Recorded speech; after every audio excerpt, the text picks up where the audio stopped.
focus and focus on what God is speaking to us in our heart. And then there's going to be a lot of people. Have you ever noticed that whenever you set out to do something, professionals come out the woodwork? Oh yes, yes, yes. Professional people come out the woodwork. People that know it all, that know how to do this, that know how to do that. And you want to ask them, what have you done? What have you built? What have you been in charge of?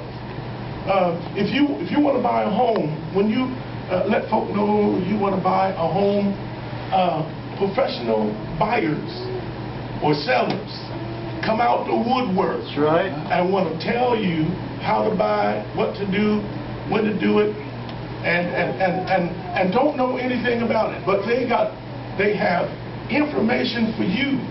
Well, since they come out the woodwork, you cannot afford to listen to everybody. Yeah. Sometimes you have to listen to what God is saying. Sometimes, I think all the time. So in Ecclesiastes 3:1 says, to everything is a season and a time to every purpose under heaven. Under heaven. So what we're going through is just a time. It's a season. And seasons don't last. Season is a period of time. That's right. And once we understand that, then we can set ourselves. If God take you in it, He's going to bring you out.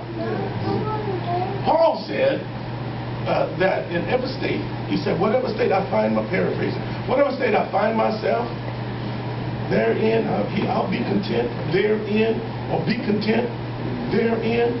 So the contentment was that, Paul, you're going through, you're not excited and happy about going through the test, the trial, the tribulation, or whatever. The excitement is, I'm glad that God's going to bring me out. The contentment is, God's going to bring me out. It's just a season.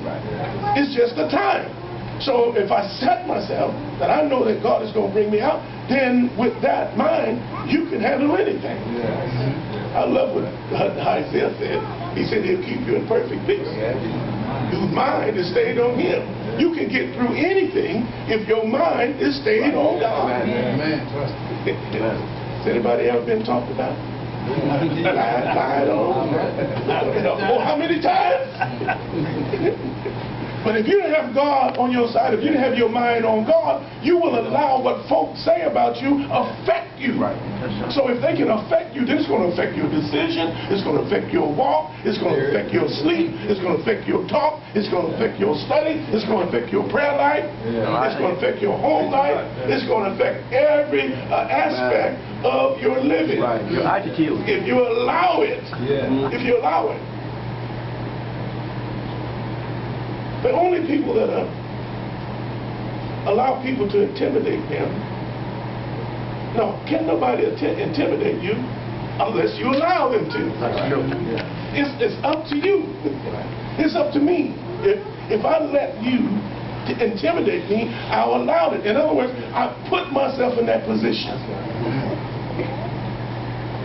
And so, understanding the recession is absolutely crucial to your spiritual growth.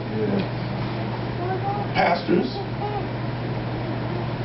I use a slogan, I use a byword to say, have you ever had difficult people in your church, maybe unruly, that you want to get rid of, you want to fire, you want to get lost, get out of here. We don't want you to take your mule. Take your mule. You want to get rid of them. But I say that your church won't grow without them. Yeah, you need them. Balance the church. Keep you praying. Not praying to get rid of them. Pray God help me to handle this. Oh, this is tough right now. It's getting on my very last nerve. But for your survival, yes, it's going to help you. Somebody, was that bishop said, Lord, he said, don't bring get rid of them because he might send another one worse. Elder Warren, Bishop Elder Warren